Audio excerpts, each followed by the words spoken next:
ഞാനിങ്ങനെ 12-ാം തീയതി എക്സാം കഴിഞ്ഞ് വെച്ചിട്ട് ഇറങ്ങി വന്നപ്പം അച്ഛനെ വിളിച്ചു. അച്ഛയമ്മയുണ്ട്. അപ്പം അച്ഛ പറഞ്ഞു എളുപ്പമല്ലായിരുന്നു എന്ന് ചോദിച്ചു. അപ്പം ഞാൻ പറഞ്ഞു എളുപ്പമായിരുന്നു എന്ന് പറഞ്ഞു. അപ്പം അച്ഛ പറഞ്ഞു നിൻ്റെ ഇടത്ത് സൈഡിലും വലത്ത് സൈഡിലും ഈശോയും മാതാവും നിന്ന് നീ കൂളായിട്ട് എക്സാം എഴുതുന്ന പോലെ എനിക്ക് പ്രാർത്ഥിക്കുമ്പം കാണാമായിരുന്നു എന്ന് പറഞ്ഞു.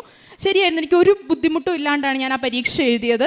അതിൻ്റെ മാർക്ക് വന്നു. എനിക്ക് 162 മാർക്ക് ഉണ്ടായിരുന്നു. ഒരു ഫസ്റ്റ് അറ്റംപ്റ്റ് നടത്തുന്ന ഒരു കൊച്ചിനെ വെച്ച് നോക്കുമ്പോൾ എൻ്റെ സ്കോർ ഭയങ്കര നല്ലതായിരുന്നു. അപ്പം ഞാൻ ശരിക്കും ഞെട്ടിപ്പോയി.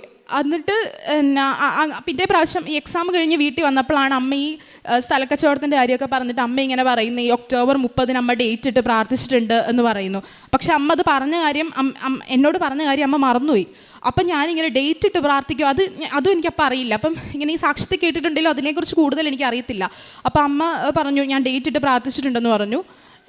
എന്നിട്ട് 27-ാം തീയതി ആയപ്പോൾ ഞാൻ തിരിച്ചു വിളിക്കുമ്പോൾ അമ്മ ഇങ്ങനെ പറയുകയാണ് ഒരു ചേട്ടൻ വന്നു, അവർ വിൽക്കുന്നുണ്ടോ എന്ന് ചോദിച്ചു.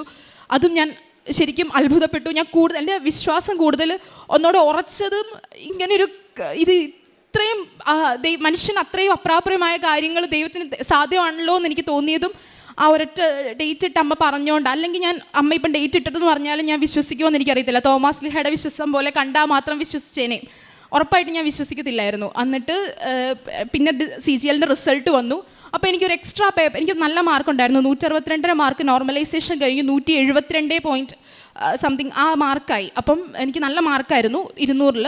അപ്പം എനിക്ക് ഒരു എക്സ്ട്രാ പേപ്പറും കൂടെ എഴുതാൻ പറ്റി, സ്റ്റാറ്റിസ്റ്റിക്സിൻ്റെ ഒരു പേപ്പർ. അപ്പം ആ പേപ്പറും കൂടെ അത് എഴുതണമെന്ന് നിർബന്ധമില്ല, നമുക്ക് വേണമെന്നുണ്ടെങ്കിൽ എഴുതിയാൽ മതി. അപ്പം ഒരു എക്സ്ട്രാ പോസ്റ്റിനും കൂടെ നമുക്ക് അപ്ലൈ ചെയ്യാൻ പറ്റും. അപ്പം ഞാനിങ്ങനെ വീട്ടിലേക്ക് വിളിച്ചിട്ട് അച്ഛയോടും അമ്മയോടും ചോദിച്ചു ഞാനിത് എഴുതണോ എന്ന് ചോദിച്ചു. അപ്പം എൻ്റെ ഉൾബോധ മനസ്സിലിങ്ങനെ എന്നോട് പറയുന്നുണ്ട്, മാതാവ് ഇങ്ങനെ പറയുന്ന പോലെ ഉണ്ട്. ഞാൻ അതിൽ പിന്നെ ഞാൻ എപ്പോഴും മാതാവിനോട് ഇങ്ങനെ ചോദിക്കും എന്തെങ്കിലും ചെയ്യണോ എന്ന്. അപ്പം ഇങ്ങനെ മാതാവ് എന്നോട് പറയുന്നുണ്ട് നീ ചെയ്യണം. എന്നിട്ടും ഞാനിങ്ങനെ അച്ഛയോടും അമ്മയോടും ചോദിച്ചു ചെയ്യണോ എന്ന് ചോദിച്ചു. അപ്പോൾ അവർ പറഞ്ഞു നിന്നെക്കൊണ്ട് പറ്റുമെങ്കിൽ നീ ചെയ്യുക, ഇതിപ്പം എത്രത്തോളം നമ്മൾ പഠിക്കുന്നുണ്ടോ അതിൽ കൂടുതൽ കുറച്ചും കൂടെ സമയം ഇൻവെസ്റ്റ് ചെയ്യണം, അപ്പം അത് നിനക്ക് പറ്റുന്നുണ്ടെങ്കിൽ നീ ചെയ്യുക എന്ന് പറഞ്ഞു. അപ്പം